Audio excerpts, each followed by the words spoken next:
The Legend of Zelda Breath of the Wild needs no introduction. Whether you love it or hate it, this game went on to become a cultural phenomenon. Even people who weren't crazy about Nintendo were buying up Switches faster than Nintendo could make them. Which leads me to the story of when I was finally able to get the Switch and thus Breath of the Wild. The year was 2017, and I believe it was around April. I checked all my local stores almost daily, and there were no Switches in sight. My only option at the time was to buy a Switch off a scalper, and I refused to do that. So I waited. Then I waited some more, and so on. I was in high school at the time, and one day I walked into the cafeteria, and that's when I saw it. A guy I didn't even know had brought a Switch in and had it on the table playing Breath of the Wild. This was such a big deal to me. Seeing a game this massive being played on the go made it to where I couldn't wait any longer. I was working a part-time job at the time and had some money saved up, so I committed the ultimate gaming sin. I went on eBay and I bought a Switch from a scalper. This bothered me for a while because it goes against everything I believe in. I was disappointed in myself. That was until I saw this.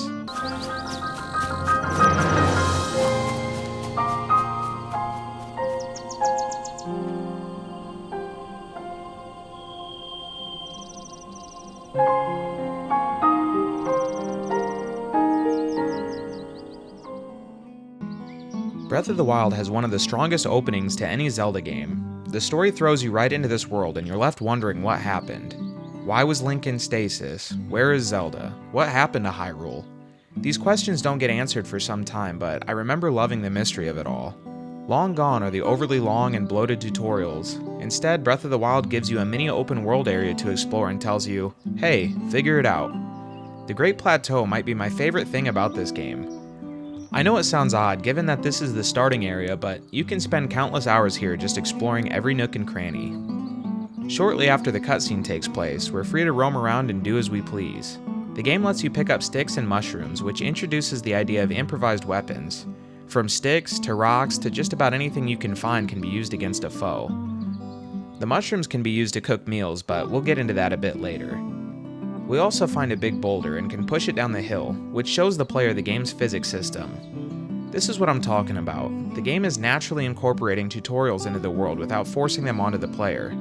This is when I started to realize that Breath of the Wild was completely different from what I've known for so long. After we head down the hill, we encounter a mysterious old man. He tells us that it's rather unusual to see another traveler around these parts, which is already alluding to this world being vast but vacant of others. Yet another thing the player might wonder about. He goes on to tell us that this is the Great Plateau and it was the birthplace of the Kingdom of Hyrule. Finally, he directs our attention to the large, decrepit structure in the distance and says, quote, "That temple there, long ago it was the site of many sacred ceremonies. Ever since the decline of the kingdom 100 years ago, it has sat abandoned, in a state of decay. Yet another forgotten entity, a mere ghost of its former self." Most people assume that this is the Temple of Time, the very same from Ocarina. It shares a striking resemblance to it, but it seems very far away from the castle, which in the original was much closer. It's hard to compare because the scale of the two games are very different, but I think that given Breath of the Wild is such a departure from its roots, it was important to have a landmark here that most Zelda fans would recognize. After wandering around for a while, we get a quest marker that the voice in our mind tells us to follow. Before we do that, I want to talk about how beautiful this game is artistically. The graphics look like a blend between Wind Waker and Skyward Sword. These are two of my favorite Zelda games in terms of visuals, so seeing a blend of the two for Breath of the Wild makes me happy.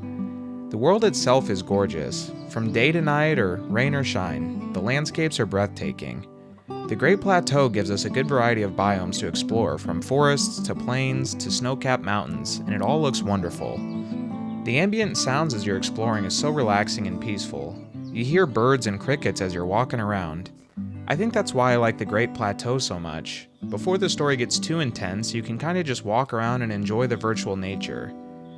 As you're exploring, you might come across Koroks who are hiding everywhere. It's not important now, but I love that they're part of Breath of the Wild. We hadn't seen them in a main 3D game since Wind Waker, and to have them back made me feel really nostalgic. Once we finally head to the quest marker, we're prompted to put the Sheikah Slate into the pedestal, and the ground starts to shake. Upon doing this, towers all over Hyrule begin to rise up from the earth and the shrines start to glow. It's at this moment we get a close-up look at Calamity Ganon for the first time. I'm not exaggerating when I say this, but the first time I saw Ganon, it sent a shiver down my spine. I don't think Ganon has ever looked this intimidating and monstrous.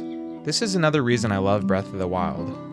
We're shown the most horrifying creature that we know is the end boss. We can even try to defeat it now if we wanted, or we can take our time and explore the world, getting stronger day by day.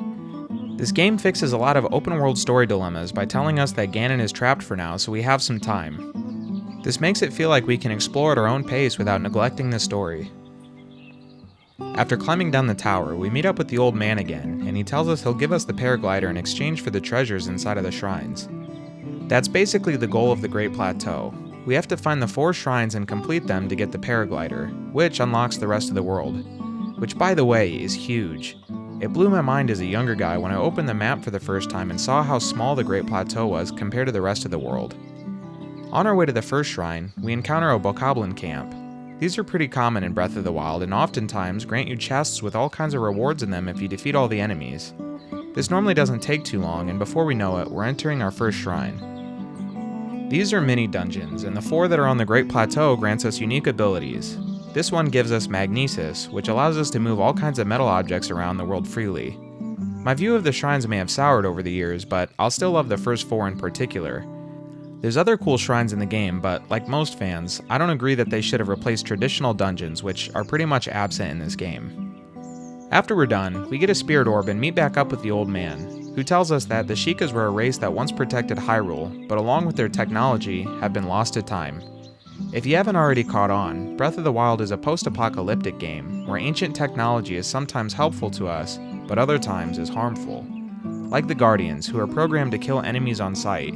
These terrified me when I first started playing and still do to some extent. When you're just starting out, you don't have a lot of viable options for defending yourself or defeating them, but luckily, the ones in the Great Plateau are not mobile. Anyway, the old man proceeds to tell us that we need to find the treasure in the last 3 shrines before he gives us the paraglider, so from this point forward, we get to explore the Great Plateau in all of its glory.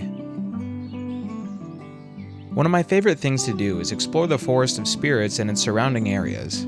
It's here where we run into the old man again, and he gives us some tips about cooking. In Breath of the Wild, you can gather all types of ingredients from monster guts to fruits and plants, the latter of which is used to make meals which can restore health or even give you bonus effects like cold resistance or increased stealth.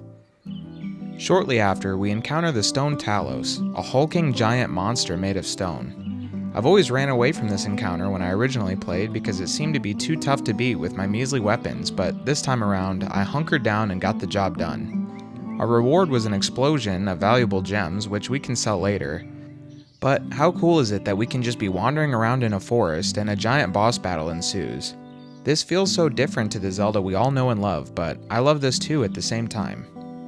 Further up, just past Hopper Pond, we find an encampment of bokoblins. This time, there's a fire nearby and the wind is blowing fairly strong. Just like the boulder from earlier, this is another way to organically show the player how the game could work without a single piece of text having to tell you. You're able to light the grass on fire and watch it slowly creep up the hill till it hits a few barrels of explosives, causing havoc on the camp. There's even more things to do in this little forest, but these are just a few examples of why I think the plateau is great. Next, I think I'm ready to tackle another shrine. This time we'll head to the Eastern Abbey. On our way, we see a bunch of dormant guardians that look like they were attacking the Temple of Time 100 years ago. This site is very eerie, as it gives you an idea of what the Great Calamity was like all those years ago. As we enter the Eastern Abbey, we find out that some of those guardians are stuck in the ground, but they're very much so active. This is the part I mentioned earlier about being freaked out by them. It's something about how the frantic music kicks in as they target you, and all you normally hear is the birds chirping. Anyway, this shrine gives us the ability to use bombs. In Breath of the Wild, they are unlimited, but they use a cooldown timer. We can access 2 types, the regular round bombs and the cube bombs. Both have their purposes, and they're also surprisingly good in combat in these earlier areas. If we go back to the area where we dove into the water and found our first Korok, we can blow up the wall that's been teasing you this entire time. Doing this reveals a chest which contains an opal. Even though this game doesn't have that classic Zelda feel to it, these kinds of things still make me feel like it's a traditional Zelda game. You get access to a new ability and get to discover all kinds of secret in the world because of it. I mean, that's as classic as Zelda gets. This becomes more of an issue after getting off the plateau because once we're done with this area, we basically have access to everything we need to explore however we want. But I guess that's just another reason why I like the Plateau. Sometimes it still feels classic. If you go to the southern part of the Plateau, we can find the old man's cabin. We can read his journal, which gives us some advice for how to prepare for traveling through colder environments. We also find a lot of stamina mushrooms, which we can use to cook meals that boost, well, obviously our stamina, which comes in handy when going to the next shrine. I love that this cabin is here, as it's the first intact building we come across, and even then it kinda looks like it's in shambles. I can't explain it, but this cabin looks so homey. If there weren't bokoblins sprawling around, I wouldn't mind living here. Anyway, as we head towards the next shrine, we meet up once again with the old man. This time he's chopping at a tree, which is a pretty nice hint at what we're supposed to do to cross the chasm. Yes, even the trees in Breath of the Wild can be chopped down, and if you do it right, you can make a bridge that crosses over the chasm. Once we get to the cliff face, which is extremely tall, we can start climbing up the side while taking short rests on the platforms on our way up. If you wanted to take a more direct path, you could make a lot of stamina boosting meals and head straight up. It's no surprise to you by now, but there's freedom and choice with just about everything you do in Breath of the Wild. Once we get to the shrine, we unlock the ability to use stasis. This allows us to freeze time on objects in motion, and the shrine does a good job at showing us how we can use this ability in the overworld. This ability is super cool, and it went on to become a speedrunner's dream, as it allows all kinds of game-breaking things to take place. The next shrine lies at the peak of Mount Halia, a bitter cold and snowy region of the plateau. In order to survive the journey, you want to make food with the spicy peppers. This will grant you cold resistance, and I've always loved this part of the game. Breath of the Wild will take care of you if you take care of it. What I mean is, if you take your time, slow down a little bit, and prepare yourself each time you go on an adventure, this game really isn't that tough. But a lot of us didn't know that when we first played this over 8 years ago. I remember I was really struggling at points in this game, but later in life I've grown to be a lot more patient. I've learned to slow down and enjoy everything as it comes my way. That's how you get the most out of this game. The snowy region of Mount Halia is beautiful. I love these types of areas in video games, and the view you get just outside of the shrine is stunning. Even now, I had to slow down and take it all in. Anyway, this shrine grants us the ability to use cryonis. This allows us to make ice blocks in the water. You wouldn't think this would be very handy, but it actually comes into play more often than you might think, and I like it quite a bit. Since this is the fourth and final shrine of the plateau, the old man tells us to meet him at the Temple of Time and then vanishes into thin air. I like how this whole time he seems to be like a guardian spirit who's guiding us on some mystical quest. We'll find out more soon, so it's time to head to the Temple of Time. Upon entering, we see the statue of the goddess and are prompted to pray. With this, we get to choose to upgrade our health or stamina. The old man then calls to us and tells us to meet him on the roof. It's such a somber feeling climbing up the walls of a ruined Temple of Time, given how much this place means to Zelda fans. Once we reach the top, the old man reveals that he's actually the spirit of the last king of Hyrule, and wants us to embark on a deadly quest to destroy Ganon. This part is so cool. I forgot how well they set the story up in Breath of the Wild. I intended on just making this video about the plateau and moving on, but this is making me want to replay the game in full again.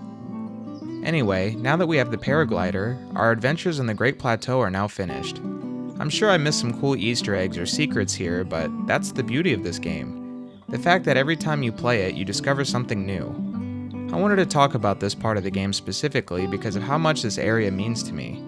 I know I can never get that feeling back from playing this game for the first time, but the amount of wonder I experienced was euphoric. I said at the beginning of this video that this game became a cultural phenomenon, and I wasn't kidding. I had people in my life who weren't even into video games who became obsessed with Breath of the Wild, and who could blame them? I worry about the future of 3D Zelda. Both Breath of the Wild and Tears of the Kingdom are phenomenal games, but they don't feel like Zelda all that much. Playing through the Great Plateau again made me realize that even though I think this game is a masterpiece, I hope the next game entertains a middle ground. Imagine the Great Plateau, but there's a full dungeon tucked away in the forest that you have to discover. I see a lot of fans online saying they want linear Zelda back, but after playing this game again, I don't know. I think if Nintendo reaches a middle ground, it could make everybody happy. The Great Plateau was super nostalgic to play through again, and I can't believe I'm already feeling this way about Breath of the Wild. If you like this video, be sure to subscribe so you don't miss what's coming next. Thank you all so much for watching, and I'll see you next time.